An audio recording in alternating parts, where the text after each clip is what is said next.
Hello everyone, welcome back to the channel. Thank you guys for being here. I hope you guys are doing well.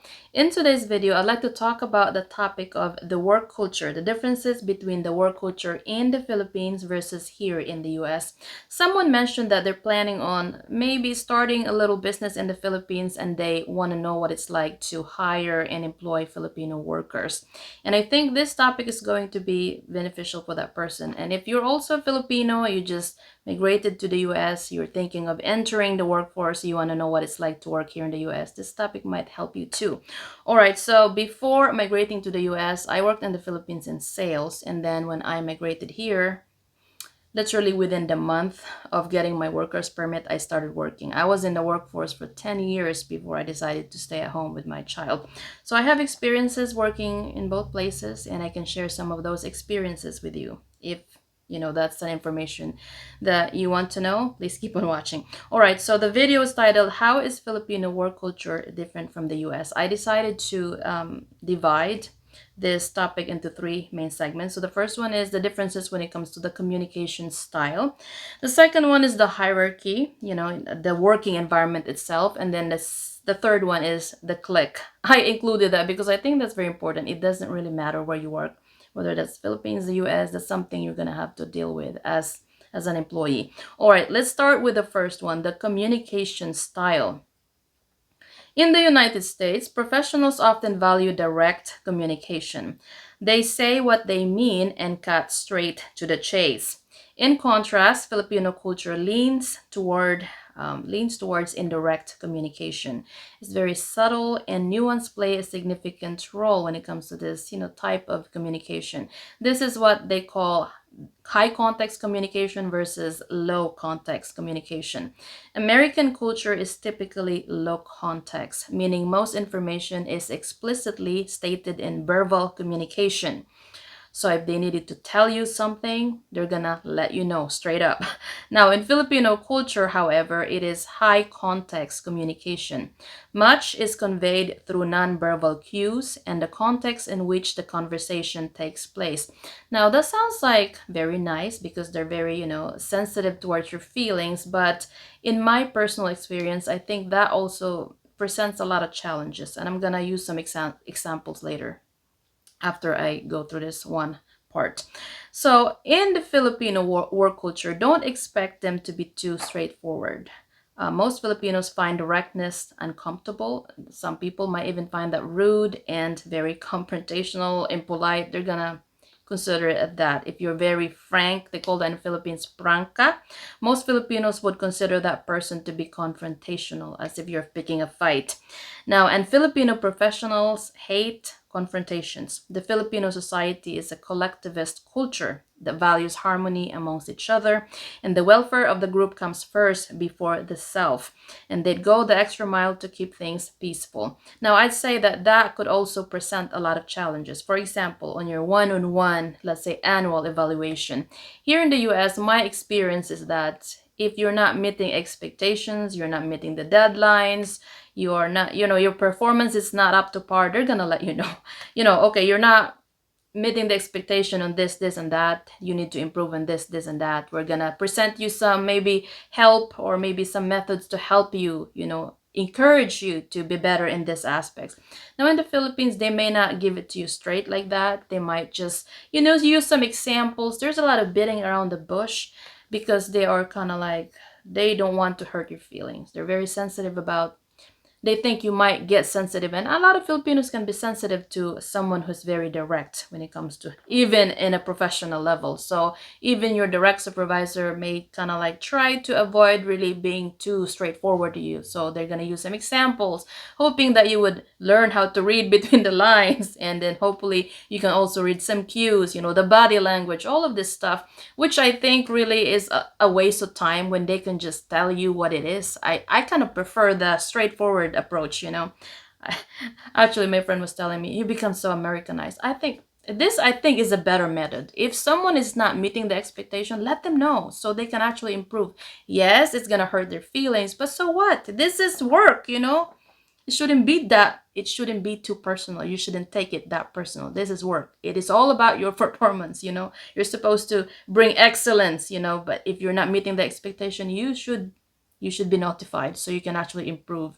But in the Philippines, there's the sense of they don't want to offend you, especially, we're going to move on to the next one, especially if we're talking about the hierarchy. For example, you have a supervisor coming in, and this person is in their mid 20s, and then there is an employee there having their annual evaluation, and the employee is happens to be much older, because in the Philippines hierarchy is very important.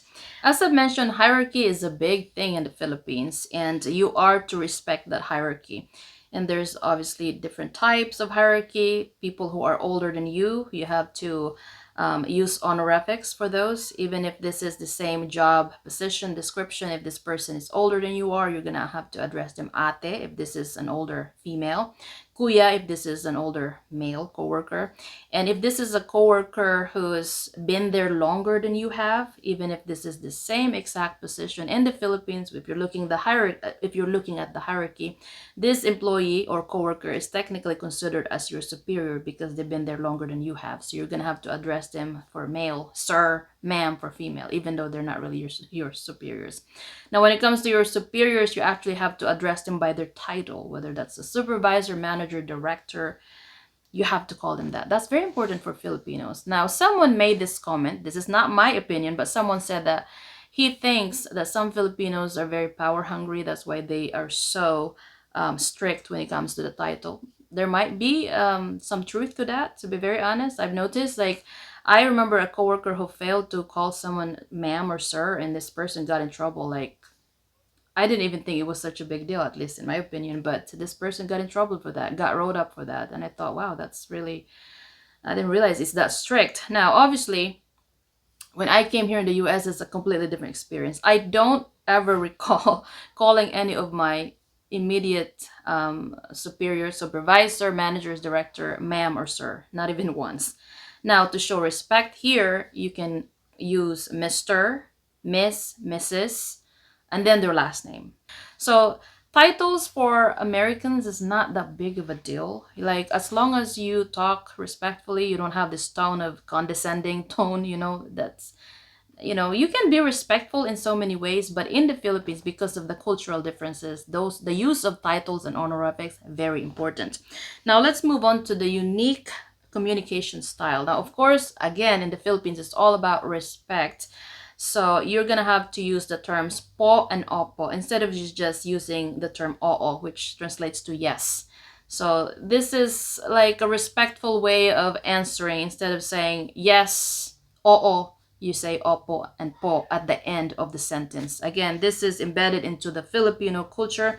These terms have been deeply rooted in the Filipino language for many years and are particularly important when addressing older individuals, coworkers, for example, or senior colleagues. And as I mentioned, this is all about your ability to get along. In the Philippines, we have a term for that, pakikisama. And sometimes this is where you're going to see that there is definitely some politics being played here, because I've noticed that some people use the terms or the honorifics ate, kuya, sister, brother, as a form to connect, like to form a bond. Some people would consider these terms or honorifics to be form of endearment, ate, kuya, te, kuya, they feel like they start forming a bond with these people, and that bond is what you call networking.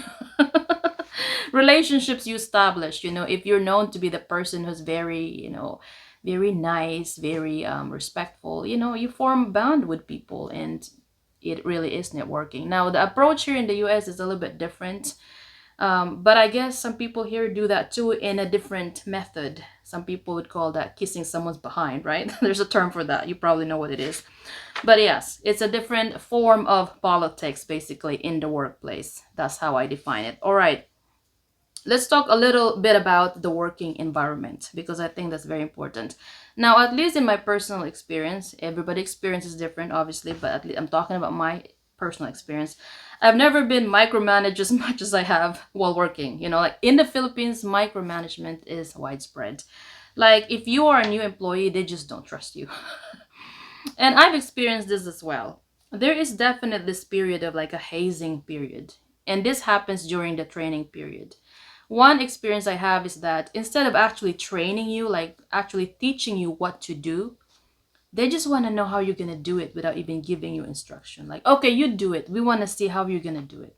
But you haven't taught me how to do it. No, we want to see what kind of attitude you're going to show while doing it. But I don't even know. Just give it a shot, basically. I mean, that could be good sometimes, but that could also backfire because, again, you are new. You have no idea what you're doing. You're supposed to be actually on training. But in the Philippines, we call that, some people can probably relate to this, the hazing period. They're going to try you, they're going to test you. They want to know how you react to certain situations. And that could be beneficial. Depends on the position, that depends on the job, but that could also backfire because you might actually mess up big time and then get fired. I've seen someone go through that. Like, they were like asked to do something, they don't really know what they're doing, but they're like, well, we want to see how you're gonna solve that, how you're gonna handle that situation. They handled it, but they didn't handle it correctly. They got fired that same day. I mean, that's just so sad because getting a job in the Philippines is so hard. Okay, that's another topic to talk about. So yes, you will experience things like they will give you an unrealistic workload and unreasonable expectations. And yeah, it's definitely hazing. Now, when it comes to this pakikisama, I have a little bit of a story on this one. I'm probably making this video too long, but if you like stories, here I am telling you stories. Pakikisama can be some people would say, well, it's good to work work in the Philippines, good because you have that pakikisama. People get along and such. Yes, and then there's a big no because some people take advantage of that pakikisama. I've seen people working with, for example, a superior who's testing your ability to get along. So in exchange for them training you, they start asking you for money, like borrowing you money. Utang! Maraming nangungutang, okay? Utang. I'm gonna borrow money. They borrow money, but then we know that a lot of this borrowing money, utang, never gets paid. But then the moment you start asking for payment, they're like, well, you don't know how to get along. That's where you will see that a lot of people get taken advantage of, especially if you are a new employee and you're trying to get the regular position. A lot of jobs in the Philippines are contract 5 to 6 months. So within that period of time, you're gonna have to really try your hardest to get along with everybody. I remember a coworker who literally survived eating rice and fried eggs for 6 months to get through the process because every single time he got paid, the superior, who's his supervisor, was borrowing his money. Literally half of his pay is going to this guy. And this guy was saying, I'm gonna make sure that you become a regular employee. I think this is bad. This is bad work environment. But that guy became a regular, but half of his pay went to his supervisor, who apparently actually put a good word for him, literally like wrote a letter saying that this person's a good employee. But that's not necessarily free because this employee literally like allowed this person to borrow all this money without really paying it. So yeah, people get take advantage of because of this term pakikisama. Now, it's good and bad. That's what I'm saying. All right, let's move on before I make this video too long. Let's talk about the cliques. I think this is very important in the workplace. It doesn't matter where you go. There's gonna be cliques, okay? But the difference, at least in my opinion, is that in my personal experience in the Philippines, I've noticed that the cliques are mainly regional. Is that, how do I say this? How do I put this in words? It depends on where they're from. I've noticed that employees from the Visayan region, they stuck together, they help each other out, and then the employees from the Bicol region, the same thing. I think a lot of it has to do with the fact that you speak the same dialect, you eat the same type of foods, you have a lot in common, and so you just kind of stuck together and you help each other. It's a thing. It's very strong in the Philippines too. Like, for example, I've seen people like walking in the streets and then just randomly found someone from their province and all of a sudden they're like friends. That's how Filipinos are. We stick together. Now, when they migrate to the US and then you found out that this person is Filipino, all of a sudden you're like, oh, like, yeah, we're friends because you're Filipino. I think Americans don't necessarily do that. So there is a variance when it comes to the clique. Now, I've noticed that when I worked here in the US, I've noticed that the Hispanics do the same thing. When I started working my first job, 80%, I would say, at least 70, 80% of the workers there are from South America. And then 10% Filipino, and then the 10% is like black or white. And so I've noticed that same thing, same exact thing. The Hispanics really stick together, they help each other out, and they're there for each other. And then the Filipinos, of course, do the same. And at this point, it doesn't matter because you are now here in the US. So for as long as you're Filipino, you're like friends. You stuck together, you stand for each other. Now there is definitely a different type of clique here in the US. The clique is all about who's gonna help you propel, basically, if I'm explaining it correctly. I've noticed that while working with, Americans who were born and raised here, even if they're coming from different countries, if they're born and raised in America, the click is more about who's gonna help me become successful. So if this person is gonna be beneficial for my promotion, that's gonna be the click. So you're gonna notice that certain people hang out with each other and they kind of help each other propel when it comes to promotions, getting a better job, getting a better pay. That's the different. It's more like on the benefits type of click, at least in my personal observation. So which one is better, working in the Philippines or working in the US? Now, first of all, just to have a job is already a blessing. I've heard a lot of people complaining about not being able to get a job. Apparently, right now, it's really, really difficult to find a job. So, to have a job, that's a blessing. I think a lot of Filipinos, it doesn't really matter what they're going through for as long as they can get a job, especially those who want to work. They're just thankful they have a job. Now, when it comes to the working environment, there's two differences. It really depends on your personality as a person, as a worker. I'd say here in the US, based on my experience, it's very cutthroat. It's all business. You show up, you do your job. If you go above and beyond, if this is a good company, you're supposed to get rewarded for that. You can get a better position, better pay. There are opportunities. Now, you're not really at work to be making friends, at least in my experience. You could complicate your life by trying to get along with everybody here, because here it's all about business. And if it's like survival of the fittest, and if you don't fit that mold, you're like the type of person who's very sensitive and you gotta be friends with everybody, you're gonna have a hard time. Now in the Philippines, I'd say if you really care about harmony, I mean, first of all, you're gonna have to find a place where there's actually genuine harmony. And if you find that, you will enjoy it, because you're not just like a regular employee. Even if you don't get a promotion, if you work there for a long time, you're going to get the respect because of that. Again, the hierarchy and seniority, right? As I mentioned. And yes, you're not just treated as an employee, you're respected, you're treated like family. So if you find that place in the Philippines, it's nice as far as what I've seen. Now, here in the US, work is work. That's pretty much everywhere you go. You might be lucky and find one place. I found one place that I actually really loved. There was a really good work-life balance. Everybody actually cared genuinely for each other. But that's very rare here in the US. Here in the US, it's all about business, okay?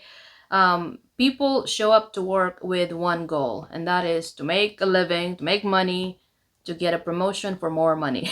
That's what it is. It is what it is. All right, so I'm gonna cut this video here. If you want to share your work experience, if you have work overseas, you're in the US, you want to share that, you are more than welcome to do that in my comment section below. I'll see you guys on my next video. Bye everyone.